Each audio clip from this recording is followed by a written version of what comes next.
مرد ساری انسانیت کے لیے فکر مند تھے، ایسے ہی مستورات بھی ساری انسانیت کے لیے فکر مند تھی. اور جس طرح مرد اللہ کے راستے میں نکلتے تھے اور دین کی محنت کرنے کے لیے دنیا میں مختلف ملکوں میں اور دنیا کے مختلف بر اعظموں میں پہنچے ہیں، اس طرح مستورات بھی اپنے اپنے شوہروں کے ساتھ، اپنے بھائی کے ساتھ ملکوں میں پہنچی ہیں. یہ الگ بات ہے کہ مردوں کی جماعتیں زیادہ نکلی اور مردوں کے ساتھ مستورات، سب کے ساتھ مستورات نہیں ہوتی تھی، کچھ کے ساتھ ہوتی تھی. ہمارے پیارے نبی صلی اللہ علیہ وسلم ہجرت کے بعد اللہ کے راستے میں نکلتے تھے تو اپنی ازواج مطہرات کے لیے قرآن اندازی فرمایا کرتے تھے، اس سفر میں میرے ساتھ کون جائیں گے؟ اگرچہ آپ پر واجب نہیں تھی قرآن اندازی، آپ کے لیے ضروری نہیں تھی، لیکن آپ اپنے ہماری امہات المؤمنین کی دل تالیف قلب کے لیے آپ قرآن اندازی فرمایا کرتے تھے، اور جس کا نام نکل آتا ان کو اپنے ساتھ سفر میں لے جاتے تھے. ام المؤمنین حضرت عائشہ صدیقہ رضی اللہ تعالی عنہا کے 2 سفر تو بڑے مشہور ہیں. ایک سفر میں آپ کا ہار گم ہو گیا اور عفق کا واقعہ پیش آیا، منافقین نے نعوذ باللہ آپ پر تہمت لگا دی، آپ اس وقت سفر میں ساتھ تھی. اسی طرح دوسرے سفر میں بھی آپ کا ہار گم ہو گیا تھا اور نماز کا وقت آ گیا، پانی صحابہ کے پاس وضو کے لیے نہیں تھا اور آس پاس بھی کہیں قریب میں پانی نہیں تھا، صحابہ بہت پریشان. اللہ تعالیٰ نے تیمم کی آیات نازل فرما دی، صحابہ بہت خوش ہوئے اور حضرت ابوبکر صدیق رضی اللہ عنہ سے عرض کیا کہ آپ کا خاندان مبارک خاندان ہے، جب بھی امت پر کوئی دقت آئی اللہ رب العزت نے آپ کے ذریعے سے امت کے لیے آسانی پیدا فرما دی. تو اللہ تعالیٰ نے تیمم کی آیات نازل فرما دی. تو امہات المؤمنین حضور اقدس صلی اللہ علیہ وسلم کے ساتھ اسفار میں ہوتی تھی. تو یہ بات نہیں کہ مستورات سفر میں نکلتی نہیں تھیں، بلکہ نکلتی تھی. اور ہم حکایات صحابہ میں حضرت ام حرام رضی اللہ تعالیٰ عنہ کا واقعہ تو تعلیم کے حلقوں میں ہم پڑھتے رہتے ہیں، سنتے رہتے ہیں کہ حضور کی خالہ تھی، حضور صلی اللہ علیہ وسلم ان کے گھر میں تشریف لے جاتے تھے، وہاں جا کے آرام فرمایا کرتے تھے. ایک مرتبہ تشریف لے گئے، آرام فرمایا اور پھر آپ کی آنکھ کھلی، آپ مسکراتے ہوئے اٹھے. حضرت ام حرام رضی اللہ تعالی عنہا نے عرض کیا کہ یا رسول اللہ آپ مسکرا رہے ہیں، اللہ تعالیٰ آپ کو ہنستا مسکراتا رکھے، اضحک اللہ سنک. تو آپ کیوں مسکرا رہے ہیں؟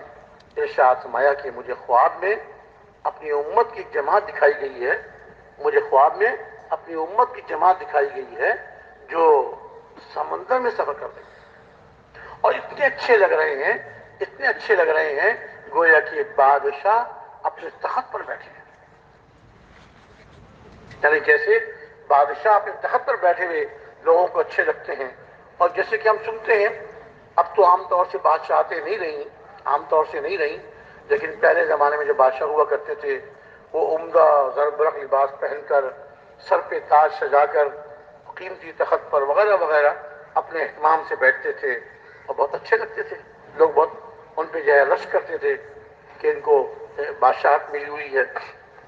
ارشاد میں کہ گویا کہ بادشاہ اپنے تخت پر بیٹھے ہوئے ہیں، جس طرح وہ اچھے لگتے ہیں اس طرح یہ لوگ اللہ کے راستے میں بحری سفر کرنے والے اچھے لگ رہے ہیں.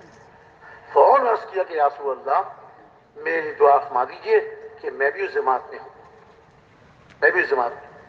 آپ نے ان کی دعا فرمائی اور فرمایا کہ تم بھی جماعت میں ہوں گی. پھر دوبارہ آپ لیٹ گئے آرام فرمانے کے لیے، دوبارہ آپ کی آنکھ لگ گئی اور پھر اٹھے مسکراتے ہوئے. پھر پوچھا کہ یا رسول اللہ آپ کیوں مسکرا رہے ہیں؟ فرمایا کہ مجھے خواب میں اپنی امت کی ایک اور جماعت دکھائی گئی، ایک اور جماعت دکھائی گئی جو اسی طرح سمندر میں سفر کر رہی ہے اور اتنے اچھے لگ رہے ہیں گویا بادشاہ اپنے تخت پر بیٹھے ہوئے. اب دوبارہ عرض کیا کہ یا رسول اللہ میری دعا فرما دیجیے میں اس جماعت میں بھی ہوں. ارشاد فرمایا کہ نہیں تم پہلی جماعت میں ہوگی. خاموش ہوئے. اب اندازہ فرمائیے کہ حضور کی خالہ بظاہر تو حضور سے بڑی ہوں گی عمر میں. اب حضور کے حیات میں کتنا سال آپ دنیا میں تشریف فرما رہے، اس اس کے بعد آپ کا وصال ہو گیا. حضرت ابوبکر صدیق رضی اللہ تعالیٰ عنہ کا زمانہ خلافت آیا 2 سال چند مہینے، پھر ان کا انتقال ہو گیا. پھر حضرت عمر رضی اللہ تعالیٰ عنہ کا زمانہ خلافت آیا، ان کے زمانہ خلافت 10 سال اور چند مہینے، پھر ان کو شہید کر دیا گیا. پھر حضرت عثمان رضی اللہ تعالیٰ عنہ کا زمانہ خلافت آیا. ان کی خلافت کے زمانے میں حضرت معاویہ رضی اللہ تعالیٰ عنہ نے ان سے اجازت چاہی کہ اگر آپ اجازت دیں تو میں ایک لشکر ترتیب دوں جو سمندر میں سفر کرے اور شام کے ملک میں قبرص جزیرے میں یہ لشکر جائے اور اللہ کے دین کو وہاں زندہ کرنے کے لیے، اللہ کے کلمے کو بلند کرنے کے لیے یہ سفر کرے. حضرت عثمان جو اس وقت امیر المومنین تھے انہوں نے اجازت دے دی. چانچوں میں لشکر ترتیب دیا اور یہ حضرت ام حرام اپنے شوہر حضرت عبادہ بن صامت رضی اللہ تعالیٰ عنہ کے ساتھ اس سفر میں ساتھ تھی. اور لشکر یہ وہاں پہنچا قبرص جزیرے میں اور وہاں دین کی محنت فرمائی. وہاں کے رہنے والوں نے اسلام تو شروع میں نہیں لائے، صلح کر لی صحابہ سے. صحابہ نے وہاں انتظام فرمایا، اپنے ساتھیوں کو مقرر فرمایا حکومت میں اور مختلف انتظامات میں. اور اس کے بعد جو لشکر تھا واپس آنے لگا تو یہ حضرت ام حرام اپنے خچر پہ سوار ہونے لگیں، خچر پہ سوار ہوئیں سمندر کی طرف آنے کے لیے تاکہ سمندر کے قریب پہنچ کر اپنے جہاز میں سوار ہوں اور مدینہ منورہ واپس میں. تو وہ خچر بچکا اور یہ اس پہ سے گر پڑی، ان کے گردن کی ہڈی ٹوٹ گئی اور یہ اللہ کے راستے میں شہید ہو گئی. اور وہاں قبرص جزیرے میں ان کی خبر بن گئی. ایک جماعت نے آ کر سنایا کہ ہم شام کے ملک میں ہماری تشکیل ہوئی اور ہم قبرص جزیرے میں پہنچے اور ہم نے اپنی آنکھوں سے حضرت ام حرام رضی اللہ تعالیٰ عنہ کی قبر کی زیارت کی. آج تک ان کی قبر وہاں محفوظ ہے اور اس قبر پہ لکھا ہوا ہے ھذا قبر امرأۃ صالحہ ام حرام رضی اللہ تعالیٰ عنہ. یہ ایک نیک عورت حضرت ام حرام کی قبر ہے. اور اس کے بعد پھر ان کی تاریخ لکھی ہوئی ہے، کس طرح یہ مدینہ منورہ میں تھیں اور حضور خواب اور ان کا دعا کرانا. اب جو حضور ارشاد فرمایا کہ تم پہلی جماعت میں ہوں گی تو وہ بات اللہ نے پوری فرما دی کہ یہ پہلی جماعت میں تھیں اور دوسری جماعت کی ترتیب دینے سے پہلے ان کا انتقال ہو چکا تھا اور یہ وہاں قبرص جزیرے میں مدفون ہو چکی تھی. ان کی قبر اللہ کے راستے میں قبرص جزیرے میں آج تک محفوظ ہے. تو مستورات بھی اپنے شوہروں کے ساتھ، اپنے بھائی کے ساتھ، حضرت معاویہ بن ابی سفیان رضی اللہ تعالیٰ عنہ ان کا سفر ہوا شام کا، لشکر لے کے وہاں پہنچے ہیں اور ان کے ساتھ ان کی اہلیہ اور ان کی بہن یہ دونوں ساتھ تھی. اور ان کی بہن حضرت ام حکم بنت ابی سفیان، حضرت معاویہ بن ابی سفیان اور ان کی بہن حضرت ام حکم بنت ابی سفیان یہ اپنے بھائی کے ساتھ وہاں گئیں اور اللہ کرنا ہوا کہ وہاں بیمار ہو گئیں اور وہیں ان کا انتقال ہو گیا اور وہیں ان کی خبر بن گئی.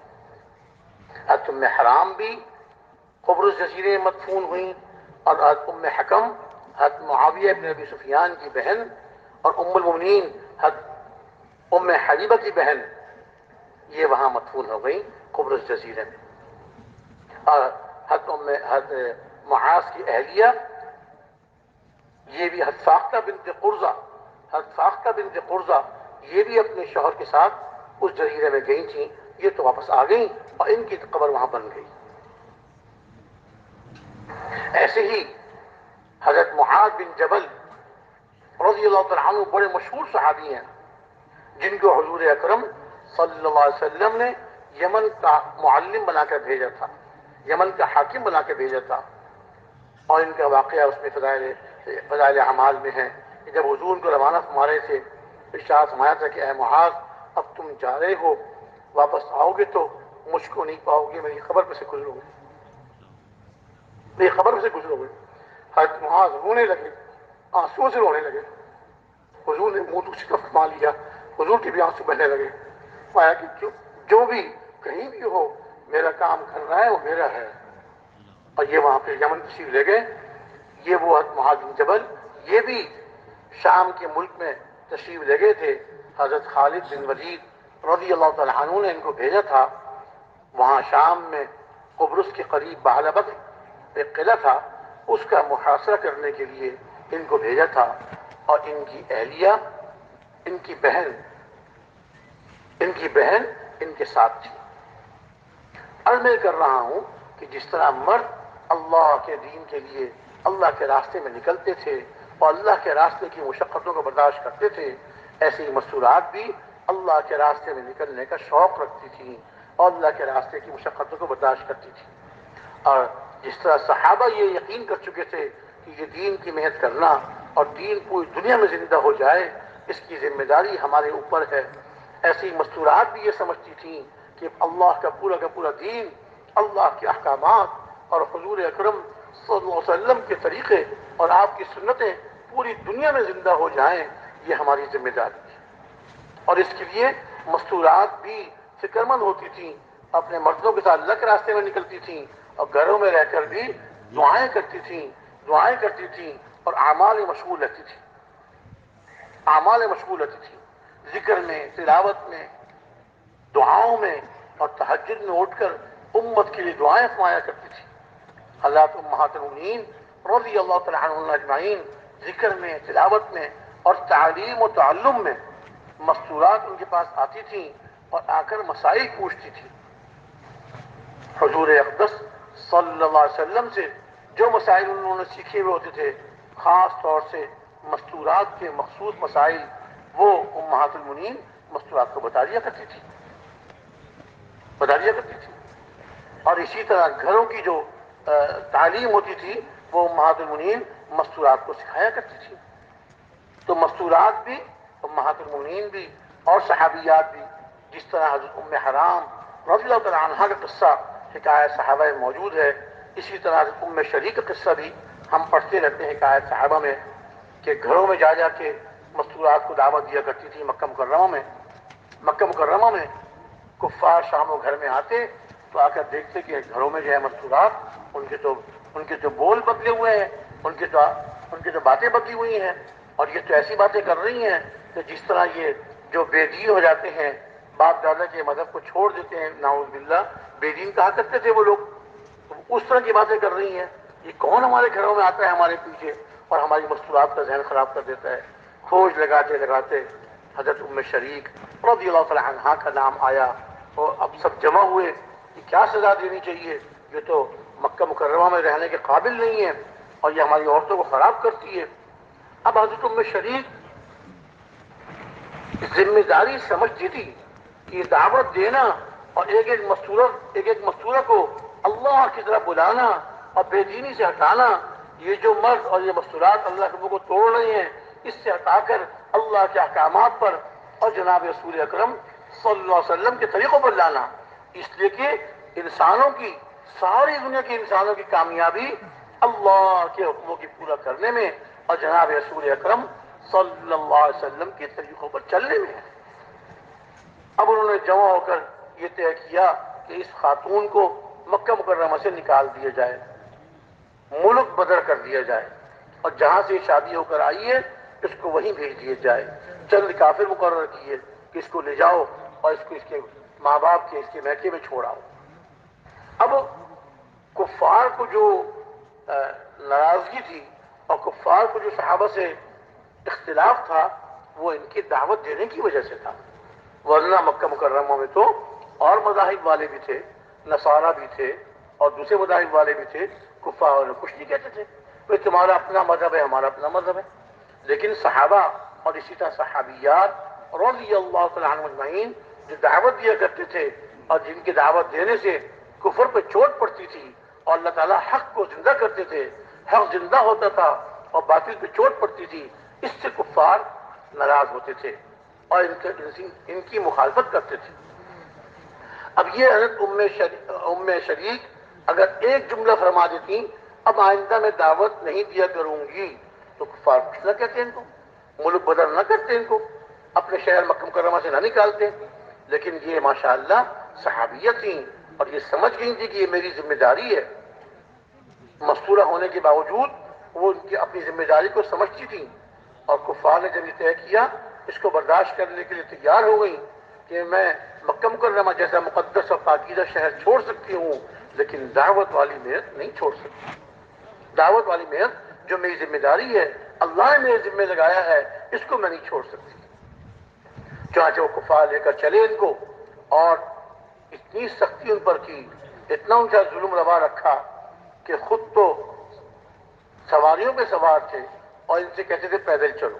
اب عورت ذات کمزور اور پیدل چلتی تھی، عرب کی مکہ مکرمہ کی گرمی، سخت گرمی، گرم ریت، اس پر چلتی تھی پیدل۔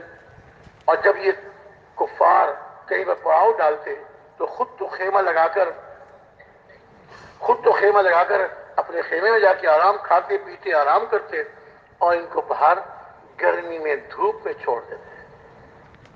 ایک دن، 2 دن، 3 دن گزر گئے، نہ کھانا نہ پینا، پیدل چلنا، تکان سے برا حال، بھوک سے برا حال۔ 3 دن کے بعد ایسی حالت ہو گئی، اب ان کا انتقال ہوا۔ جب انتقال ہوا، کفار کو بھی یقین ہو گیا کہ اب یہ بچنے والی نہیں ہے، اور خود ان کو بھی یقین ہو گیا کہ بس اب تو میں دنیا سے چلی جاؤں۔ جب پڑاؤ ڈالا، ان کو باہر دھوپ میں ڈال دیا، خود اپنے خیمے میں چلے گئے، کھایا پیا اور سو گئے۔ اور یہ باہر گرم ریت پر دھوپ میں پڑی ہوئی ہیں، آسمان کی طرف دیکھ رہی ہیں، شاید اب فرشتہ آ جائے، شاید اب فرشتہ آ جائے۔ لیکن جب آدمی دین پر چلتے ہوئے اور دین کی محنت کرتے کرتے استقامت اختیار کرتا ہے، کوئی مشقت آ جائے، کوئی تکلیف آ جائے، اس کو اللہ کی رضا کے لیے برداشت کرتا چلا جاتا ہے، اللہ پاک پھر رحم فرماتے ہیں اور اللہ کی مدد کے دروازے کھل جاتے ہیں۔ اللہ کی مدد کے دروازے کھل جاتے ہیں۔ اب فرشتے تو آئے نہیں، اللہ تعالیٰ نے آسمان سے ان کے لیے جنت کا ٹھنڈا میٹھا پانی اتارا۔ آسمان سے ڈول اتر رہا ہے، آہستہ آہستہ آہستہ آہستہ نیچے آ رہے ہیں۔ یہ ڈول کو دیکھ رہی ہیں۔ جب ڈول ان کے قریب پہنچ گیا، اٹھ کے بیٹھ گئیں اور ڈول میں سے پانی پیا۔ بڑا ڈول تھا، کچھ پانی ان کے کپڑوں پہ گر گیا، کچھ پانی زمین پہ گر گیا۔ زمین پہ گرا تو جو ریت گرم تھی وہ ٹھنڈی ہو گئی، کچھ ان کے کپڑوں پہ گرا تو جو گرمی لگ رہی تھی وہ گرمی بھی لگنی ختم ہو گئی۔ اور وہ پانی، جنت کا پانی جو پیا، اللہ تعالیٰ نے اس کے اندر ایسی تاثیر رکھی تھی کہ اس پانی کے پینے کے بعد ان کی بھوک بھی ختم، ان کی پیاس بھی ختم، اور ان کی تھکان بھی دور ہو گئی۔ حشاش بشاش تازہ دم ہو کے بیٹھ گئی، اور بعد میں فرمایا کرتی تھی کہ اللہ تعالیٰ نے اس پانی میں ایسی خاصیت رکھی کہ اس دن پانی پینے کے بعد مجھے موت تک پھر کبھی پیاس نہیں لگی۔ اللہ تعالیٰ نے میری پیاس ہمیشہ کے لیے بجھا دی۔ میں گرمی کے موسم میں دھوپ میں لیٹ جایا کرتی تھی، مجھے پیاس نہیں لگتی۔ تو جب بندہ اللہ کی راہ میں قربانی دیتا ہے اور جم جاتا ہے اللہ کے دین پر اور دین کی محنت پر، پھر اللہ کی مدد آتی ہے۔ کفار جب سو کے اٹھتے، خیال تھا کہ ام شریک تو شاید مر کھپ گئی ہوگی، اس کو دفن کر دیں گے، ہم واپس چلے جائیں گے مکہ مکرمہ۔ باہر جو نکلے دیکھا تو حضرت ام شریک رضی اللہ تعالی عنہا حشاش بشاش کہنے لگے، ارے ام شریک، تو نے کہاں سے کھایا، تو نے کہاں سے پیا؟ اچھا اب سمجھے، ہم اپنے خیمے میں سو گئے اور تو نے ہمارے خیمے میں گھس کر ہمارا کھانا کھایا، ہمارا پانی پیا۔ فرمانے لگی، نہ میں تمہارے خیمے کے اندر گئی اور نہ میں تمہارا کھانا کھایا، نہ میں تمہارا پانی پیا، جا کر اپنے کھانے پینے کو دیکھ لو۔ اچھا جب انہوں نے ڈول میں سے پانی پیا اور ان کی پیاس بجھ گئی، ان کی بھوک ختم ہو گئی، ان کی اللہ تعالیٰ نے اس پانی کی برکت سے اللہ تعالیٰ نے ان کی تھکان بھی دور کر دی۔ تو جیسے ڈول آسمان سے نیچے اترا تھا، ایسے ہی اللہ تعالیٰ کے حکم سے وہ ڈول واپس آسمان کی طرف چلا گیا۔ اب کفار اپنے خیمے میں بھاگتے ہوئے گئے، جا کر دیکھا تو ان کا کھانا، کھجور وغیرہ جو بھی کھانا تھا وہ جو کا توں رکھا ہوا ہے، پانی جو کا توں رکھا ہوا ہے، کسی نے اس کو ہاتھ نہیں لگایا۔ پھر باہر نکلے اور کہنے لگے، ام شریک، جب تو ہمارے خیمے میں نہیں آئی، ہمارا کھانا نہیں کھایا، پھر تو نے کہاں سے کھایا؟ یہ تیری حالت کیسے بدل گئی؟ انہوں نے سارا واقعہ سنایا۔ اللہ رب العزت نے ان کی استقامت، ان کے جمنے پر، ان کی استقامت، ان کے جمنے پر اللہ تعالیٰ نے ان کافروں کے لیے ہدایت کا دروازہ کھول دیا اور وہ کلمہ پڑھ کے وہ کافر مسلمان ہو گئے۔ یہ ہمارا کام محنت کرنا ہے، ہمارا کام محنت کرنا ہے، اور اللہ کے راستے میں پھرتے پھرتے کوئی تکلیف آ جائے، کوئی مشقت آ جائے، اس کو اللہ کی رضا کے لیے برداشت کرنا ہے۔ اللہ پاک اس کو قبول فرما کر امت کے لیے ہدایت کے فیصلے فرمائیں۔ اللہ تعالیٰ قبول فرما کر اس کو قبول فرما کر امت کے لیے ہدایت کے فیصلے فرمائیں۔ تو میرے محترم بھائی دوست بزرگوں، ہم سب مردوں کی ذمہ داری ہے کہ جیسے ہم خود اللہ کے راستے میں نکلیں، اپنی مستورات کی بھی فکر کریں، اپنی مستورات کی بھی فکر کریں۔ ان کی ذمہ داری، یہ ذمہ داری بھی ہمارے اوپر ہے۔ دیکھیے، جیسے ہم اللہ کے راستے میں نکلتے ہیں، اللہ رب العزت اپنے راستے میں نکلنے پر ہم کو اپنے دین کی فکر نصیب فرماتے ہیں، اور پوری دنیا میں دین کی زندہ کرنے کا شوق اور ولولہ اور دین کی محنت کرنے کا اللہ پاک ہمیں ایک جذبہ نصیب فرماتے ہیں۔ ایسی اپنی مصنوعات کو لے کے اللہ کے راستے میں جائیں گے، اپنی مصنوعات کو لے کے اللہ کے راستے میں جائیں گے، اللہ تعالیٰ ان کے دلوں میں بھی دین کی محنت کرنے کا شوق اور جذبہ، اور صحابیات کی طرح اور امہات المومنین کی طرح رضی اللہ تعالی عنہم اجمعین، ان کی طرح ہماری مصنوعات کے دلوں میں بھی دین کا اور دین کی محنت کا شوق پیدا ہوگا۔ یہ ہماری ذمہ داری ہے، ہماری ذمہ داری ہے۔ اگر اپنی مصنوعات کی ہم نے فکر نہ کی، ان کے دین کی، ان کی نمازوں کو کیا حال ہے، قرآن پاک پڑھتی ہیں کہ نہیں پڑھتی، اللہ کا ذکر کرتی ہیں کہ نہیں کرتی، اللہ کے حکموں پہ چل رہی ہیں کہ نہیں چل رہی۔ دیکھیے، ہمارے گھروں میں دین آ جائے، ہمارے گھروں میں ہمارے بچے دیندار بن جائیں، اس کے لیے ضروری ہے کہ ہماری مستورات کا ذہن دین والا ہو، ہماری مستورات کا ذہن دین والا ہو۔ دیکھیے، مرد تو صبح کو اپنے کام پر چلے جاتے ہیں، شام کو اپنے کام سے واپس آتے ہیں، دن بھر بچے کس کے پاس رہتے ہیں بھائی؟ مستورات کے پاس، اپنی ماؤں کے پاس، اپنی بہنوں کے پاس۔ تو اگر ہماری مستورات، ہماری بیویاں، ہماری بہنیں، ہماری بچیاں، ان کا ذہن دین کے مطابق ہوگا، اللہ کے حکم پر چلنے کا جذبہ ہوگا، تو ہمارے بچوں کا ذہن بھی وہی بنے گا۔ اور خدا نہ خواستہ، اللہ نہ کرے، ہم نے ان کے دین کی فکر نہ کی اور ان کے دلوں میں دین کی محنت کا جذبہ نہ بنا، اللہ کے دین کو زندہ کرنے کی فکر ان کے اندر پیدا نہ ہوئی، ساری امت کے اندر اللہ کا دین زندہ ہو جائے، ساری مستورات کے اندر اللہ کے دین کی زندہ کرنے کی فکر پیدا ہو جائے، اگر یہ ہماری مستورات میں فکر پیدا نہ ہوئی، تو میرے بھائی دوستو بزرگوں، اور ہمارے گھروں میں دینداری نہ ہوئی، اللہ کے احکامات نہ ہوئے، ہمارے بچے کبھی دیندار نہیں بن سکتے، کبھی دیندار۔ حدیث پاک میں آتا ہے کہ ہر دنیا میں آنے والا بچہ، کل مولود یولد علی الفطرہ فابواہ یحودانہ او ینصرانہ او یمجسانہ، دنیا پیدا ہونے والا ہر بچہ اسلامی فطرت پر پیدا ہوتا ہے، اسلامی فطرت پر پیدا ہوتا ہے، پھر اس کے ماں باپ یا اس کو یہودی بنا دیتے ہیں، یا نصرانی بنا دیتے ہیں، یا مجوسی بنا دیتے ہیں۔ ہمارے اکابر ارشاد فرماتے ہیں، گھروں کا جیسا ماحول ہوگا ہمارے بچے ویسے بنیں گے۔ اللہ نہ کرے، اللہ نہ کرے، اگر گھروں میں یہودیت والا ماحول ہوا، نصرانیت والا ماحول ہوا، مجوسیت والا ماحول ہوا، تو بچے پھر یہودیت والے، نصرانیت والے اور مجوسیت کے ذہن والے بنیں گے۔ یہ ہو نہیں سکتا کہ گھروں کا ماحول تو یہودیت والا ہو اور بچہ اللہ کا ولی بن جائے۔ اللہ اپنی قدرت ظاہر فرمانے کی الگ بات ہے، اور عام طور سے تو گھروں کا جیسا ماحول ہوتا ہے بچے ویسے بنتے ہیں۔ اس لیے میرے محترم بھائی دوست بزرگوں، اپنی مستورات کی دینداری کی فکر کرنا اور ان کے لیے ان کو اللہ کے راستے میں لے کے نکلنا اور ان کا وقت لگوانا، یہ انتہائی ضروری ہے، انتہائی ضروری ہے۔ اور اپنی مستورات کا بھی اور ساری امت کی مستورات کی فکر کرنا، ساری امت کی مستورات کی فکر کرنا۔ ملکوں میں جتنی مسلمان مستورات ہیں ان کی ذمہ داری بھی تو ہمارے اوپر ہے، جیسے مردوں کی ذمہ داری ہمارے اوپر، ایسے مستورات کی ذمہ داری بھی ہمارے اوپر۔ وہ بھی تو حضور کی امت ہی ہیں، مستورات بھی تو حضور کی امت میں ہیں، ان کے اندر دین زندہ ہو جائے۔ ملکوں میں وہاں کے مرد یہ بار بار تقاضا کرتے ہیں کہ جس طرح مردوں کی جماعتیں بھیجتے ہیں، اس طرح ہمارے ملکوں میں مستورات کو بھی بھیجیں، تاکہ ہماری مستورات آپ کی مستورات کی دینداری کو دیکھ کر، ان کے دین والے لباس کو دیکھ کر ان کی دین کے اعمال پہ چلنے کو دیکھ کر ہماری مستورات بھی اعمال پہ چلنے والی بن جائے۔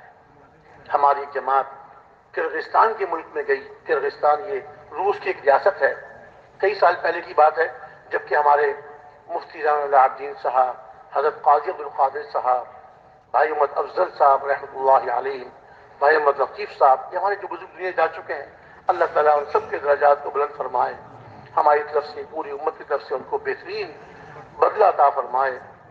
یہ حضرات سارے حیات تھے اس وقت، وہ وہاں جماعت کام کرنے گئی تو ایک مسجد میں ٹھہری ہوئی تھی جماعت، عصر کے بعد گشت کیا، مغرب کے بعد جماعت بیان کر رہی تھی، تو وہاں کی جو مسلمان مستورات بڑی عمر کی، وہ بڑی چادر اوڑھ کر پورا پردہ کر کے، مسجد کی دیواریں چھوٹی تھیں، دیوار کے باہر آ کے بیٹھ گئی، پیچھے آ کے بیٹھ گئی اور بیان سنتی رہیں۔ جب بیان ختم ہوا، تشہیر ہوئی، دعا ہوئی، تو یہ مستورات کھڑی ہو گئیں اور ہمارے پاکستان کے ساتھیوں کو، جماعت جو گئی ہوئی تھی، ان مردوں کو مخاطب کیا اور ان سے کہا کہ دیکھیے، آپ کے بزرگ یہاں پر مردوں کی جماعتیں بھیجتے ہیں، ہمارے مرد آپ لوگوں سے دین سیکھتے ہیں اور ان کے اندر دین کا شوق پیدا ہوتا ہے اور آپ کو دیکھ کر آپ کی ترغیب سے وہ اللہ کے راستے میں نکلتے ہیں۔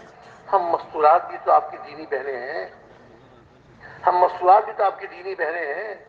آپ واپس جائیں گے تو اپنے بزرگوں کو، اپنے ریونڈ کے بزرگوں کو ہمارا سلام کہیے گا ہماری طرف سے، اور ان سے کہیے کہ آپ کی دین کی دینی بہنیں آپ کو سلام کہہ رہی ہیں اور کہہ رہی ہیں کہ ہمیں بھی دین کی ضرورت ہے، اور اپنی مستورات کو بھیجیں تاکہ ہماری مستورات آپ کی مستورات سے دین سیکھ سکیں۔ ہمیں کون سکھائے گا؟ 70 سال ہم لوگ ظلم کی چکیاں پستے رہے، اور سب سے بڑا جرم ہمارے ملک میں کلمہ پڑھنا، اللہ کا نام لینا ہمارا سب سے بڑا جرم تھا، جس پر کسی کو بخشا نہیں جاتا تھا اور اس کو جیل میں لمبے عرصے کے لیے یا اس کو قتل کر دیا جاتا تھا۔ اللہ نے ہمیں توفیق عطا فرمائی، جیسے کیسے بھی ہم نے اپنے دین کو، کلمے کو باقی رکھا۔ اب ہم مستورات کس سے دین سیکھیں گی؟ اس لیے ہمارے اپنے بزرگوں کا ہمارا سلام کہیے گا۔ آپ لوگ ہی بزرگ ہیں، ہمارے ہی بڑے ہیں، ہمارے بزرگ ہیں، اور ان سے کہیے آپ کی دینی بہنیں کہتی ہے کہ ہماری جماعت بھیجیں مستورات کی۔ یہ جماعت واپس آئی، اللہ کی شان جب واپس آئی تو یہاں رائے میں ماہانہ مشورہ چل رہا تھا، ہمارے سارے بزرگ جمع تھے۔ یہ جماعت پہنچی واپس اور اس نے آ کے ماہانہ مشورے کی مجلس میں سب بزرگوں کو وہاں کی کارگزاری سنائی اور وہاں کی مستورات کا پیغام پہنچایا۔ ہمارے بزرگوں کی گردنیں جھک گئی، آنکھوں سے آنسو بہنے لگے اور فرمایا کہ ہماری بہنیں صحیح کہتی ہیں، ہماری دینی بہنیں صحیح کہتی ہیں، ان کی بھی ہم فکر کرنی ہے، ان کی بھی ہم فکر کرنی ہے۔ اور پھر انہوں نے کہا کہ ابھی جماعت بناؤ، ابھی جماعت بناؤ، اسی مجلس سے جماعت بناؤ۔ تو الحمدللہ اسی مشورے کی مجلس میں جماعت بن گئی۔ پھر بزرگوں نے فرمایا کہ جو جماعت کام کر کے آئی ہے اس کے بھی ایک یا دو ساتھی اپنی مستورات کو لے کے اس جماعت کے ساتھ جائیں۔ تو وہ دو ساتھی جو ہے دوبارہ اس جماعت میں گئے اور وہ جماعت وہاں مستورات کو لے کر گئی اور اللہ نے ان سے خوب کام لیا، خوب کام لیا، اور اللہ کا شکر ہے کہ وہاں کی مستورات نے خوب دین کو لیا اور نمازیں سیکھی، نمازیں، اور کتنی مستورات پردے میں آ گئی۔ اس طرح مختلف ملکوں سے خطوط بھی آتے ہیں، ہماری جماعتیں جاتی ہیں، زبانی بھی ان کے مرد کہتے ہیں کہ اپنے یہاں سے مستورات کی جماعتیں بھیجیں تاکہ ہماری مستورات میں دینداری آئے اور ان کی آخرت بن جائے، ان کی آخرت بن جائے، وہ اللہ کو راضی کرنے والی بن جائیں، ورنہ ہماری مستورات کی آخرت تو تباہ ہو رہی ہے۔ کون ان کو بتائے گا؟ کون ان کو بتائے گا؟ تو میرے محترم بھائی، دوست، بزرگوں، اپنی مستورات کا ہم وقت لگوائیں، اپنے گھروں میں ہم تعلیم کے حلقے قائم کریں اور اہتمام کے ساتھ گھروں میں تعلیم کے حلقے ہوں اور گھروں میں دین کی باتیں ہو رہی ہوں، دین کی باتیں ہو رہی ہوں اور دین کے مذاکرے ہو رہے ہوں، اور مستورات اللہ کے ذکر میں، قرآن پاک کی تلاوت میں اور اعمال میں اپنے وقت کو لگا رہی ہوں۔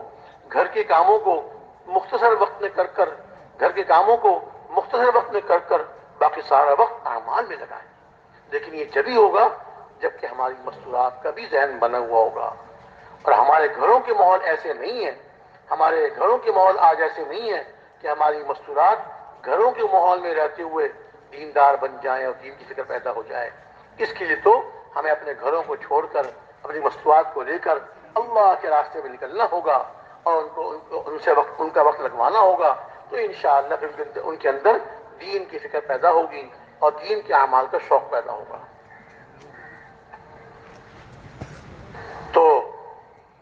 ہمارے کون کون سے بھائی ایسے ہیں کہ جنہوں نے اپنی مستورات کے 15 دن لگوا لیے؟ ذرا ہاتھ اٹھا کے دکھائیں۔ اوہو، بہت تھوڑے ہاتھ اٹھے۔